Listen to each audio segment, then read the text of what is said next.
সূরা আত-তুর মক্কায় অবতীর্ণ। আয়াত ৪৯, রুকু ২। বিসমিল্লাহির রহমানির রহিম। শপথ তুর পাহাড়ের, শপথ সে উপত্যকায় অবতীর্ণ লিখিত গ্রন্থের, যা রক্ষিত আছে উন্মুক্ত পত্রে। শপথ বাইতুল মামুরের, শপথ সমুন্নত ছাদ আকাশের। আরও শপথ উদ্বেলিত সমুদ্রের। তোমার মালিকের আযাব অবশ্যই সংঘটিত হবে, তাকে প্রতিরোধ করার কেউই থাকবে না। যেদিন আসমান ভীষণভাবে আন্দোলিত হবে, পাহাড়সমূহ দ্রুত গতিতে চলতে থাকবে, সেদিনে দুর্ভোগ হবে একে মিথ্যা প্রতিপন্নকারীদের, যারা দুনিয়ায় তামাশাচ্ছলে নানা অর্থহীন খেলাধুলা করছিল।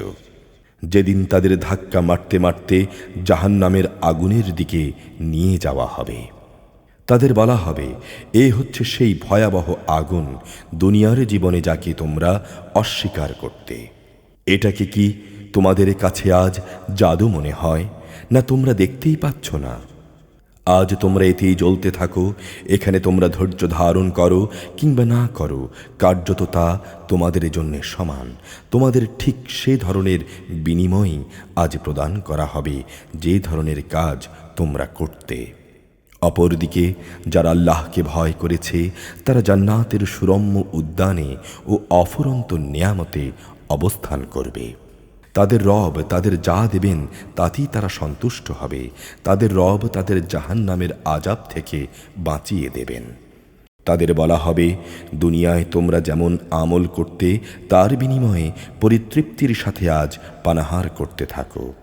তারা সারিবদ্ধভাবে পাতা আসনে হেলান দেয়া অবস্থায় সমাসীন হবে, আর আমি শুভ্র চক্ষু বিশিষ্ট সঙ্গীর সাথে তাদের জুড়ি বানিয়ে দেব।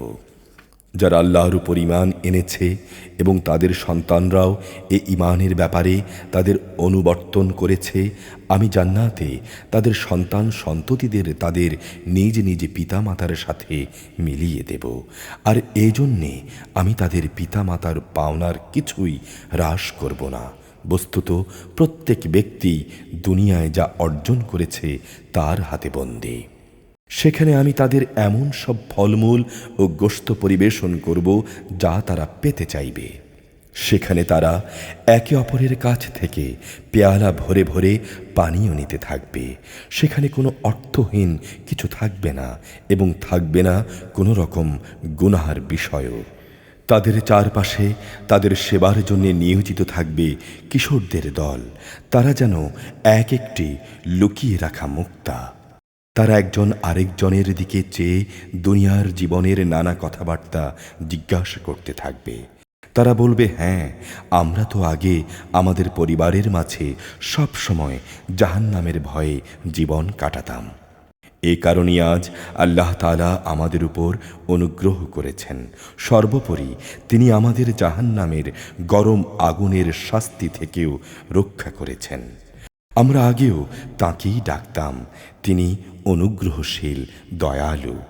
অতএব হে নবী, মানুষদের তুমি এ দিনের কথা স্মরণ করাও।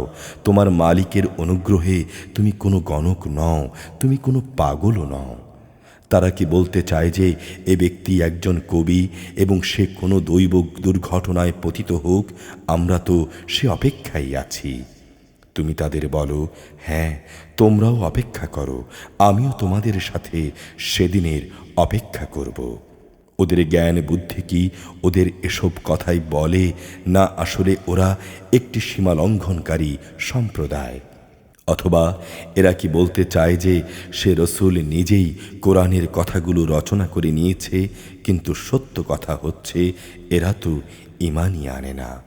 তারা যদি নিজেদের কথায় সত্যবাদী হয়, তবে তারাও এ কোরআনের মতো কিছু একটা রচনা করে নিয়ে আসুক না।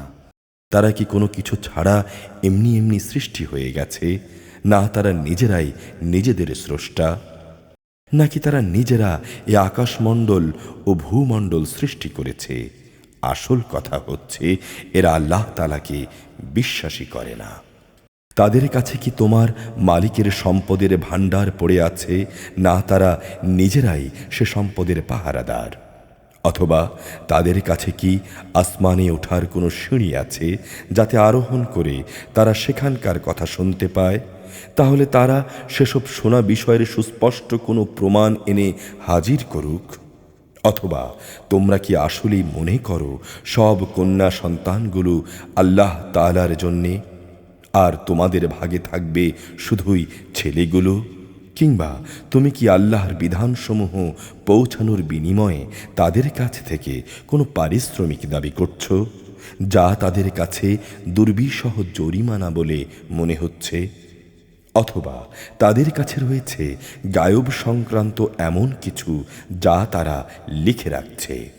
এরা কি তোমার বিরুদ্ধে কোনো ষড়যন্ত্র করার ফন্দি আঁটতে চায়? যারা আল্লাহ তাআলাকে অস্বীকার করে তারাই পরিণামে ষড়যন্ত্রের শিকারে পরিণত হয়। আল্লাহ তাআলার বদলে এদের কি অন্য কোনো মাবুদ আছে?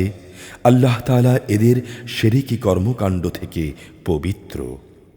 এরা যদি কখনো দেখতে পায় আসমান থেকে মেঘের একটি টুকরো ভেঙে পড়ছে, তাহলে তাকে আল্লাহর কোনো নিদর্শন মনে না করে এরা বলবে যে এ তো হচ্ছে পুঞ্জীভূত এক খণ্ড মেঘ মাত্র। হে নবী, তুমি এদের ছেড়ে দাও এমন সময় পর্যন্ত যখন তারা সে দিনটির সাক্ষাৎ পাবে, যেদিন তাদের বেহুশ করে দেয়া হবে। সেই সর্বনাশা দিনে তাদের কোনো ষড়যন্ত্রই কাজে লাগবে না, না সেদিন তাদের কোনো রকম সাহায্য করা হবে। যারা জুলুম করেছে অবশ্যই তাদের জন্যে এছাড়া আযাব রয়েছে, কিন্তু তাদের অধিকাংশই জানে না। হে নবী, তুমি তোমার মালিকের সিদ্ধান্তের জন্যে ধৈর্য ধারণ করো। তুমি অবশ্যই আমার চোখের সামনে আছো। তুমি যখন শয্যা ত্যাগ করে উঠো, তখন তুমি প্রশংসার সাথে তোমার মালিকের মাহাত্ম্য ঘোষণা করো। রাতের একাংশেও তুমি তার তসবিহ পাঠ করো। রাতের শেষে তুমি তারাগুলো অস্তমিত হবার পরও তার মাহাত্ম্য ঘোষণা করো।